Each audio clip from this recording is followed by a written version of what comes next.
The night that changed everything. The snowstorm was loud. Cold winds screamed across the frozen land. Shareya pulled her fur cloak tighter around her shoulders. She had been walking for hours, searching for supplies. Her small alien village was running low on food and fuel. This planet, Telvax 9, was not kind to the weak. She paused near a rocky cliff. Something glinted in the snow. A metal shape. Burned. Half buried. She stepped closer, eyes wide. It was a crash pod. Not one of hers. It was human-made. Shareya's heart beat faster. The elders said humans were dangerous, killers, monsters in soft skin. But she had never seen one before. Her fingers trembled as she pulled open the cracked pod door. Inside she saw him. A man, a real human. His skin was pale, lips blue. His body shivered badly, wrapped in torn clothing, blood on his forehead. He looked broken, dying. She could leave, walk away. It would be safer. But then, his eyes opened, not fully, just a little, enough for her to see the pain, the fear, and something else, something like hope. Shareya cursed under her breath. Foolish, she whispered. She grabbed his arm. It was heavy, freezing cold. She pulled hard, dragging him out of the pod. It took all her strength to bring him back to her cave shelter. The storm was growing stronger. Snow blinded her steps, but she didn't stop. Inside the cave, she lit a small fire. She laid the man near it, trying to warm him. His body didn't move. His breathing was slow. He will die, she said to herself. Too cold. Then she looked at her only sleeping bag. It was thick, warm, made for one person, and only one. She bit her lip. She had never been this close to a male before, especially not a human. But this was life or death. After a long breath, Shareya unzipped the bag, slid inside, then pulled, his freezing body next to hers. At first she stayed stiff, afraid. His chest was strong. His hands were rough, but he didn't move. Didn't grab her. Didn't speak. Just breathed. Slowly. Shallow. Hours passed. Her body heat began to help him. Slowly, his breathing grew stronger. His skin less cold. Sometime later, he whispered something. A single word. Thank you. Shareya blinked. She looked at his face. Eyes still closed, but lips moving. You're welcome, she said softly, not sure if he even heard her. She didn't sleep. Her mind raced. What was she doing? What would the elders say if they found her like this? But then, the cave rumbled. A deep, low growl echoed through the stone walls. Shareya's eyes widened. That sound. It was not thunder. It was something alive. She gently pulled away from the human and crept to the cave entrance. Snow still fell, but in the distance, shadows moved. A giant creature was sniffing the air. Long legs, thick fur, red glowing eyes. It had caught their scent. Shareya's heart stopped. The snow beast. It hunted during storms drawn by heat and fire. She turned back to the man. He was awake now. Barely, but awake. His eyes met hers. He saw the fear. Weapons? He asked, his voice like sand. No, she whispered. He tried to sit up but groaned in pain. Shareya ran to her bag, pulled out a sharp bone knife. It was small. Not enough to kill the beast. The human grabbed a piece of metal from the crashed pod still tied to his belt. Broken tech. He looked at her. Trap, he said. She didn't understand fully, but she nodded. Together, in silence, they placed the fire at the cave entrance. Behind it, he rigged a piece of wire and scrap. The beast got closer. Its breath fogged the air. It roared once, then charged. Shareya closed her eyes. The trap worked. Fire burst up. Sparks flew. The beast screamed and turned, running from the pain. Sharia and the human sat in silence, breathing hard. Snow kept falling. Sharia looked at him again. This strange human, this creature she had been taught to fear. But tonight, he was just a man, hurt, cold, and fighting to survive. She reached for the sleeping bag again. "You're still cold," she said softly. He didn't answer, but his eyes said enough. They lay side by side once more. And as the fire crackled low, Jerea realized something. This night had changed everything, the creature in the storm. Jerea could not sleep. Even though the fire burned low and the storm outside screamed louder than ever, her eyes stayed open. The human beside her had stopped shivering. His breath had grown deeper, stronger. But her mind was not at peace. The snow beast was still out there. It had not gone far. She could feel it, smell it in the air. That old sharp scent of death and wet fur. Her people called it the scareth. It hunted by heat, and now it had tasted fire. She sat up slowly, careful not to wake the human. His skin had more color now, but his wounds were deep. He needed more time and more rest. But time was not something they had. She stepped outside the cave. Snow hit her face like knives. The wind howled in her ears. Her vision blurred. She squinted and froze. There were footprints in the snow. Not human, not hers. Massive clawed feet, walking in circles, coming back. The scareth was watching them. She turned back to the cave, but something grabbed her arm. She yelped, but it was the human, weak but standing, gripping her with trembling fingers. "Don't go alone," he said, voice rough and dry. "You should be resting," she said, holding him steady. He gave a weak smile. "Was resting until you nearly got eaten." Jerea stared at him. "You saw it?" He nodded. "Big, angry, smart." "Smart?" "It waited," he whispered. "Not like an animal, like a hunter." Her heart dropped. She had heard the old stories. Some said the scareth used to be war beasts in ancient times, engineered, forgotten, now wild. "I can't kill it," she said. "Neither can I," he replied. "Not alone." They both looked at the fire, then at the broken metal scraps from his escape pod. "We trap it again," he said. Jerea helped him sit down. He took a long breath and pulled wires, a sharp plate, and a small pulsing chip from his gear. "What is that?" she asked. "Heat core," he said. "Still active. I can make it look like us." He placed the chip inside a torn piece of clothing and wrapped it tight, then tied a small glowing stick to it. "It will give off our scent and warmth," he explained. "We toss it far. It follows. We lead it into the canyon. We bury it in snow." Jerea narrowed her eyes. "What if it doesn't?" "Follow?" He looked at her. "Then we die." Jerea gave a sharp laugh. "You humans are direct." "Only when we're freezing," he said. Together, they prepared the trap. She helped him climb up the rocks above the cave. His legs shook, but he didn't fall. The canyon nearby had old snow ledges ready to collapse. They tied their decoy and threw it into the deeper snow zone.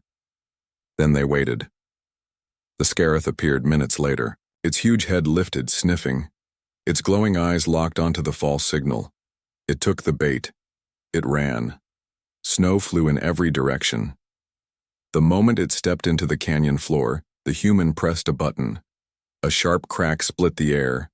The snow above broke loose. An avalanche fell like thunder. Jerea shielded her face. The beast screamed once, then vanished under the white. Silence. Only the wind remained. They sat down, shaking. Not from fear, but from shock. "You killed it," Jerea whispered. "Buried it," he said. "Not sure that's the same." They both laughed softly. Her laugh was quiet. His was dry and painful. He leaned back on the rock, eyes closing. "I need to sleep now," he mumbled. Jerea watched him for a long time. This man, this human, was nothing like she had imagined. Not cruel, not a monster. Brave, clever, and even kind. She stood up and offered her hand. Come, back to the cave, before the cold kills us both. He opened one eye, took her hand. They walked back, slow, steady.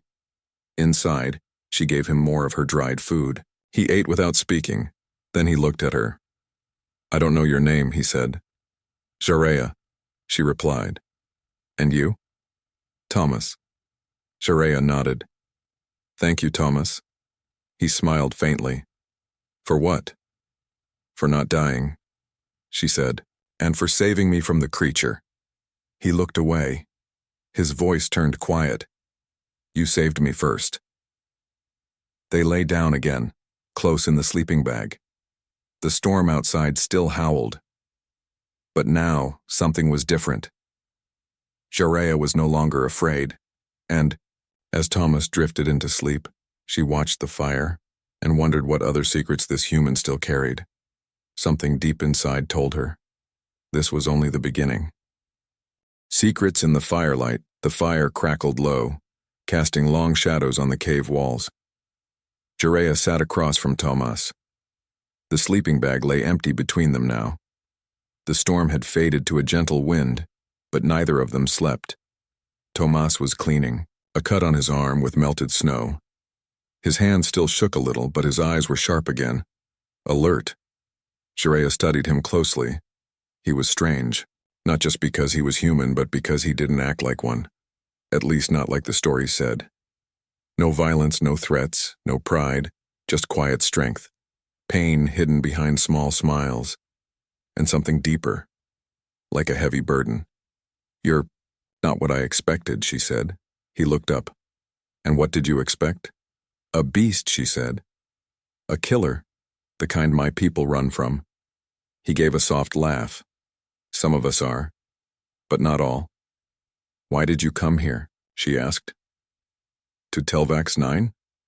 Thomas looked into the fire. Crash. You said that before, Sharia said slowly. But it wasn't a crash, was it? He said nothing. Sharia reached behind her and picked up something from his gear pile. She held up a small photo. A human girl, maybe 16, dark hair, bright smile. Thomas's body went still.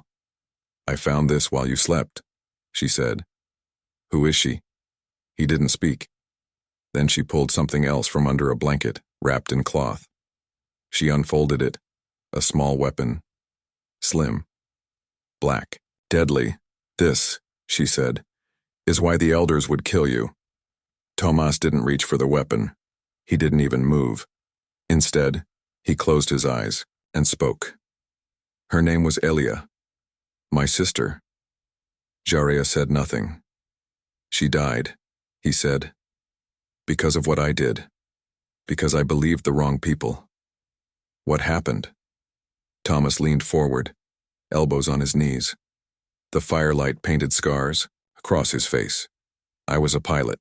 They told me we were going to rescue a village. From rebels. They lied. It was an alien colony. Your kind. Sharia's eyes narrowed.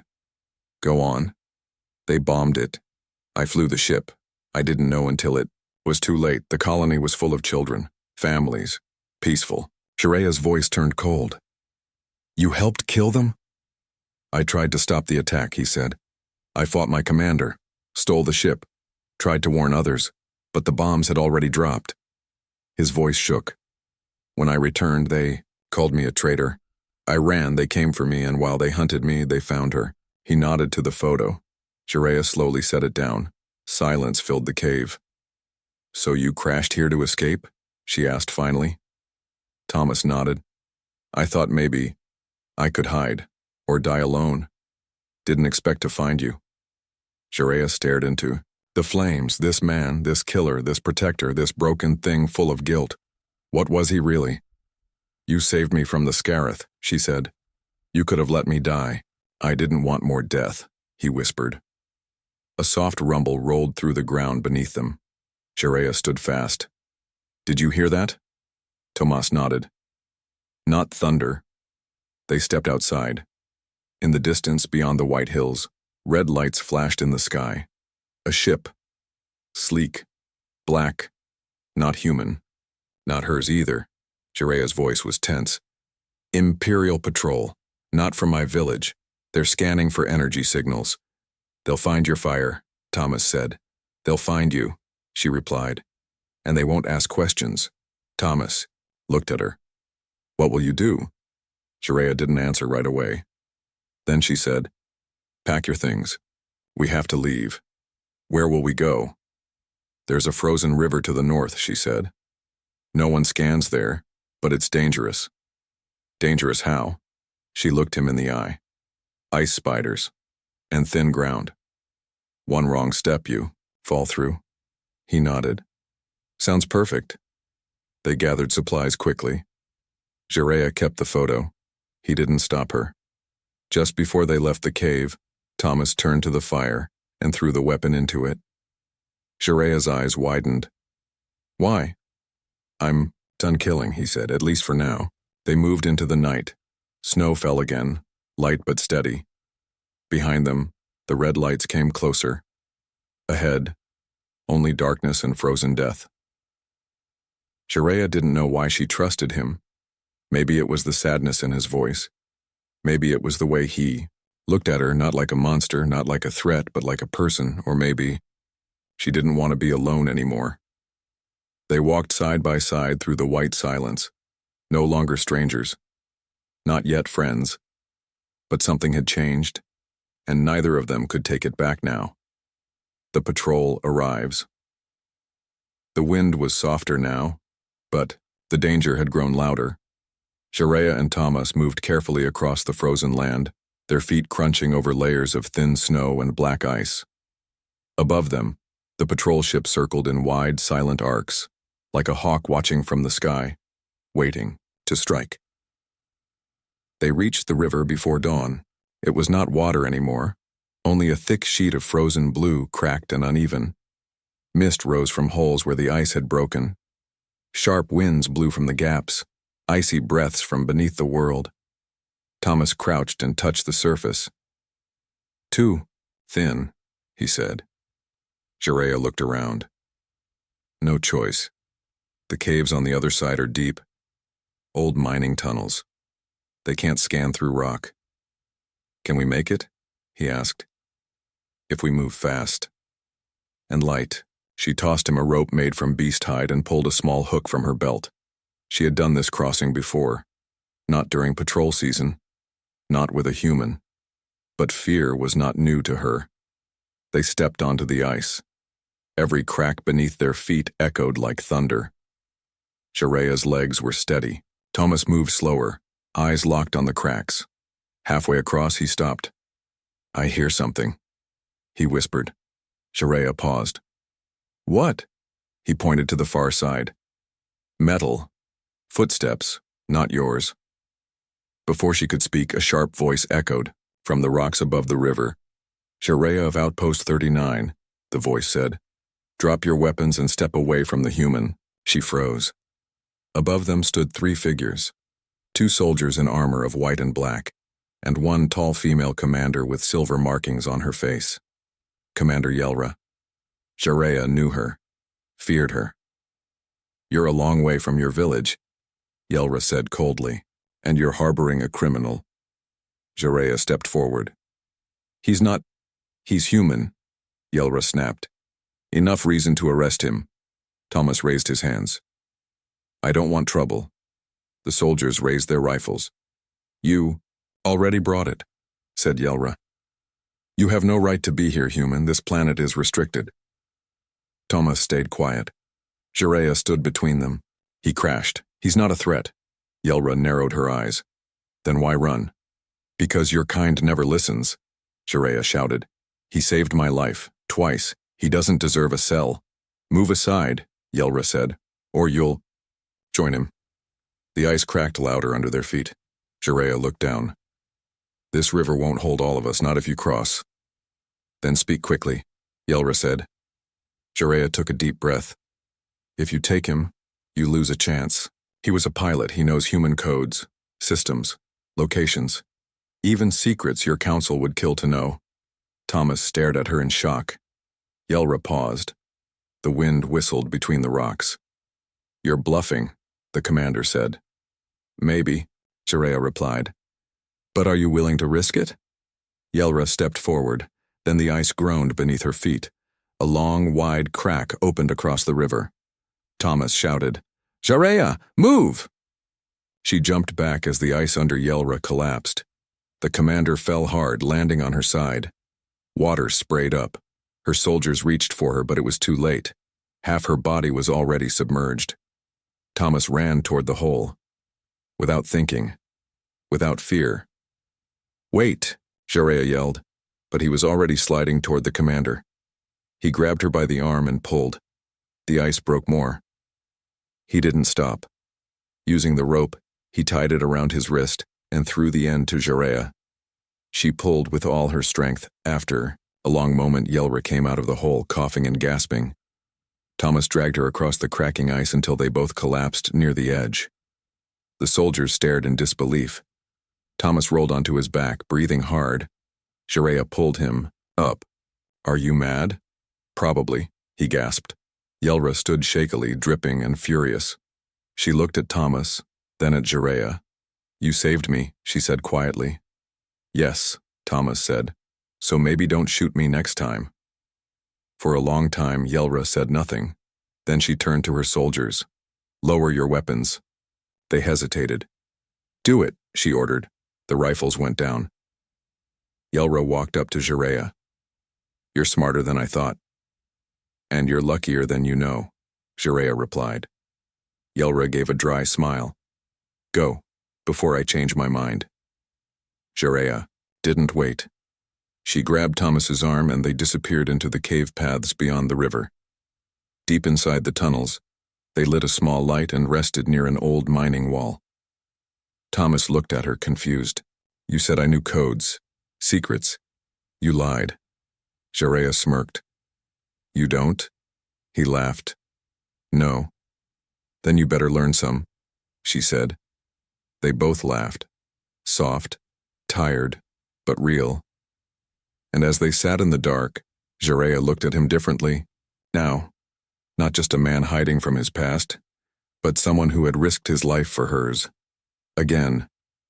And her heart, though she didn't say it, was already starting to change. The Cell in the Storm, unique 800+ words, third-person style, simple basic English, no capital letters. Deep in the tunnels, the air was cold, but still. Only the sound of dripping water and their footsteps echoed through the dark. Shareya and Thomas had walked for hours. The narrow paths twisted like veins through the mountain.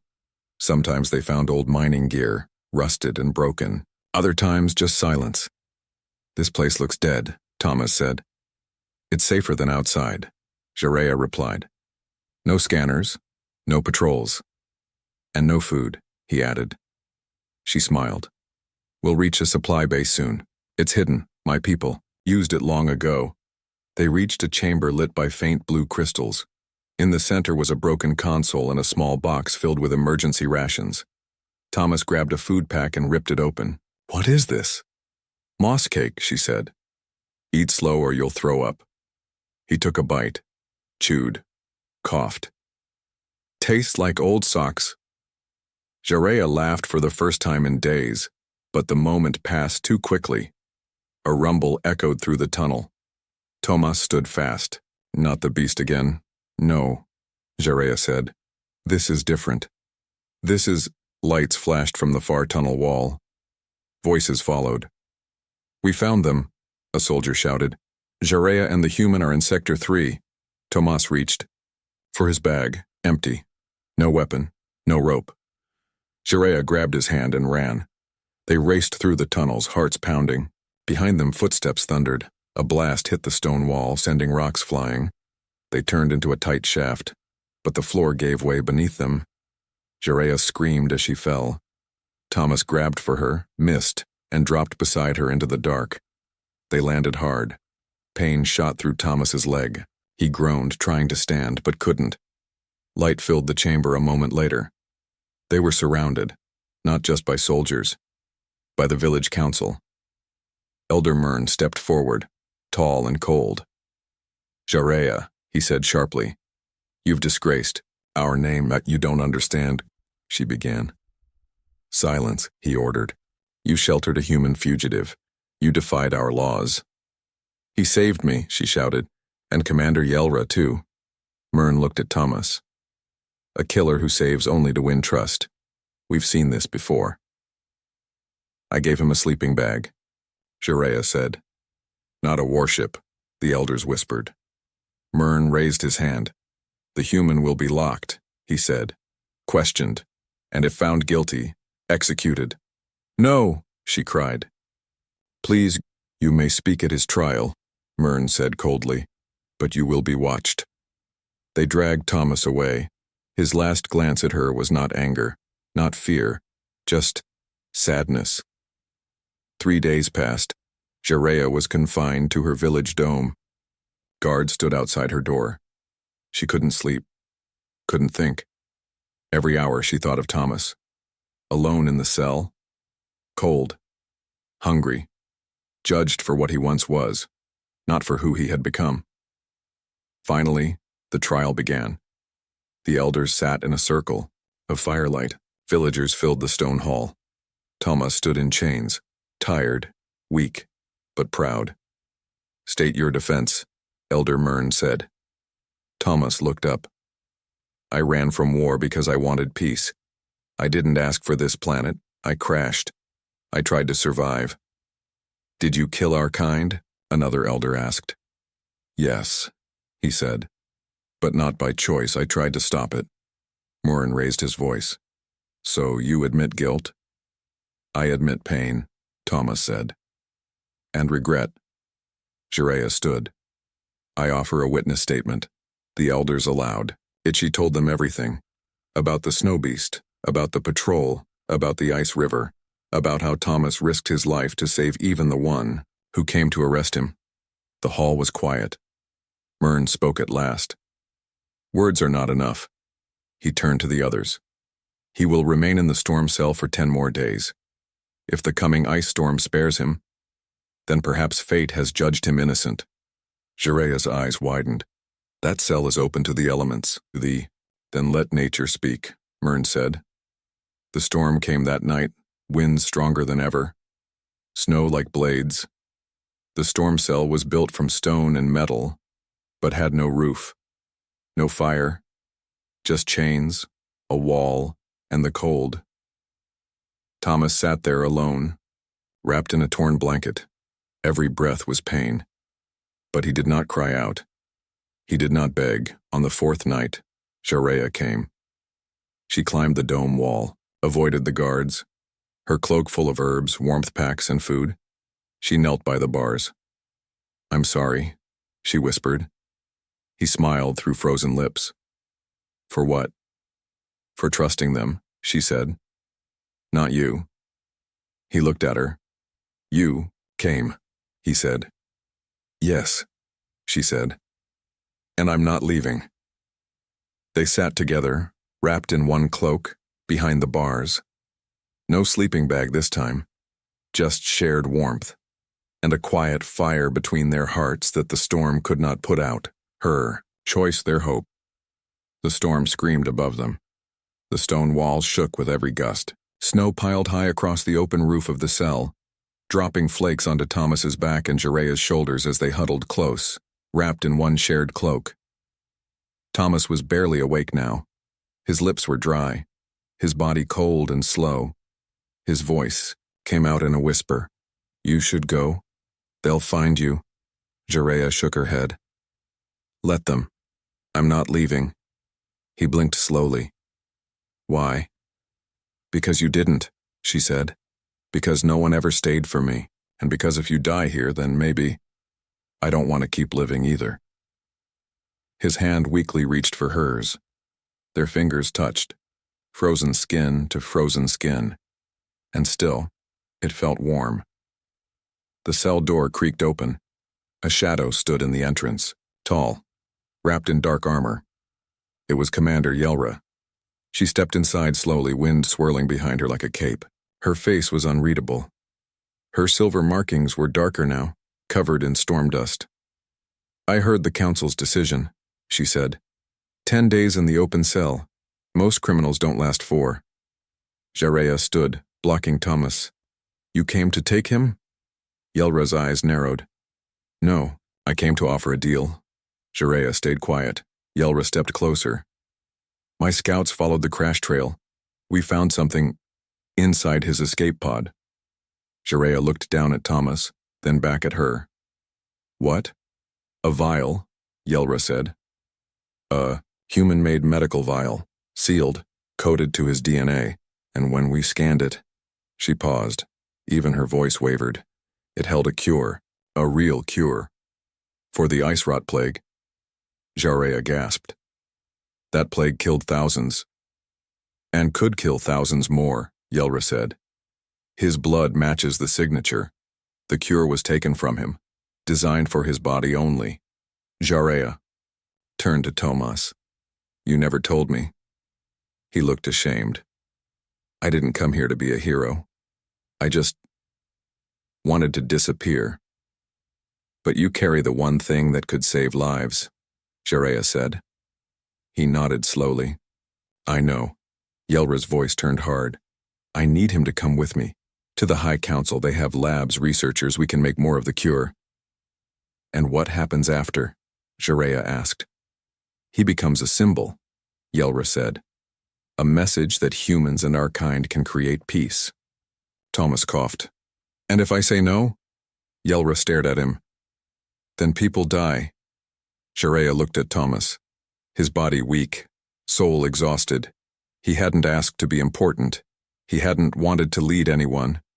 But here he was. The only hope for many. And if he chose to give that hope, he might not survive the process. "You'll need to protect him," Jareya said. "Feed him. Keep him alive." "Yes," Yelra said. "I promise that." "He doesn't trust promises." Thomas tried to sit up. "I'll go." Jareya turned to him. "You're not ready." "I'll never be ready," he said. "But if this is the only good I can do with what's left of me, I have to try." Yelra nodded once and turned to leave. "We move at sunrise." That night, Jareya stayed beside him in the cell even as snow crept over their legs. She pulled the sleeping bag from her pack, torn, burned at one edge, but still usable. The same one she once offered in a lonely cave. She smiled softly. "Remember this?" Thomas nodded.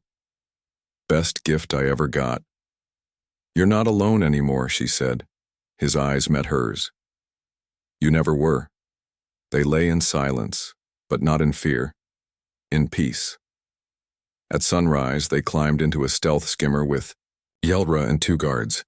It rose over the mountain quietly. Beneath them, the storm faded. The clouds broke, and for the first time in many days, sunlight touched the ground. Inside the skimmer, Thomas leaned against Jareya's shoulder, her arm around him. He held the vial gently, like it was something sacred. "You really think this can help people?" he asked. Jareya smiled. "I think you already have." And as the ship disappeared into the sky, heading toward the capital, both of them knew this story had started with one shared sleeping bag. But what came next would change everything. What came next? Unique 800-plus words, third-person style, simple basic English, no capital letters. The city of Dawnspire was nothing like Thomas had ever seen.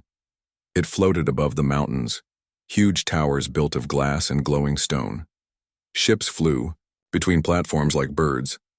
The sky shimmered with heat and color. Alien guards marched on silver bridges and tall statues watched from every corner, but none of it felt warm. Thomas sat in a medical chair inside the council's research dome. Cold lights buzzed above him. Machines clicked and beeped around his body. Needles pushed into his arm. Scanners circled his chest. He stayed still, not because he was calm, but because Jareya held his hand. Doctors in white robes moved like ghosts, speaking in low voices. Yelra stood in the corner, arms crossed, watching every motion. Jareya had not left Tomas's side in days. Even when the council tried to send her away, she refused. She slept on the clinic floor, ate only when he did, and listened to every word the doctor spoke. The tests were clear. The cure inside him worked. His blood carried antibodies that could stop the ice rot plague, but it came with a price. His body was changing, slowly breaking down. The process of carrying the cure for so long had damaged his cells. Using him to make more doses was draining what little life he had left. The head medic stood before them. "We need a choice," she said. "Either we take all of it now and risk losing him, or we take small amounts and save fewer lives." Thomas didn't hesitate. "Take all of it." Sharia gripped his hand tighter. "No, there has to be another way." "It's okay," Thomas said quietly. "This is why I came." "You came to disappear," she said. "Not to die." He gave a weak smile. "Sometimes, saving others is the only way to save yourself." She didn't cry. Not yet. Her eyes burned, but her soul stood strong. She nodded once. "Then I'm staying with him." The doctors worked quickly. Machines hummed. Lights blinked.